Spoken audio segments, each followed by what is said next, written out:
हो, मी लोकांना ऐकले की ते नागपूर पोलीस जिंदाबाद करत आहेत.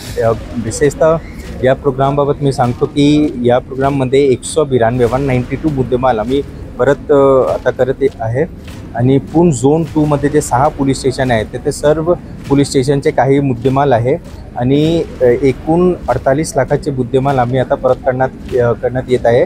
ज्यामध्ये गोल्ड चेन आहे, जे किमती मुद्देमाल ज्यांना आपण म्हणतात, मोबाईल आहे आणि 4 व्हीलरसुद्धा इन्क्लुडेड आहे यामध्ये. सामान्यतः 200 लोक आता उपस्थित आहे आणि प्रमुखतः माननीय CP सर, माननीय जॉईंट CP सर आणि ॲडिशनल CP सर पण आता येणार आहेत आणि पोलीस स्टेशनचे 6 पोलीस इन्चार्ज आणि आमचे DB पथकचे टीम, इन्व्हेस्टिगेटिंग ऑफिसर ज्यांनी हे मुद्देमाल डिटेक्ट करण्यामध्ये मदत केलेली आहे ते सर्व आता उपस्थित आहेत. गणपती म्हणाला काय कारण होतं?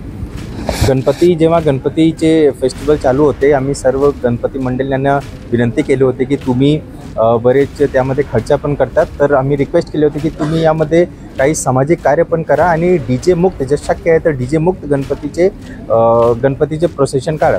तर बरेचसे असं 13 गणपती मंडळ असा होते ज्यांनी सामाजिक कार्य पण केले होते आणि काही मंडळ त्यापैकी DJ मुक्त प्रोसेशन काढलेले होते. तर आता आम्ही CP सरांच्या मार्गदर्शनाखाली त्यांना आता फेलिसिटेट करणार आहोत.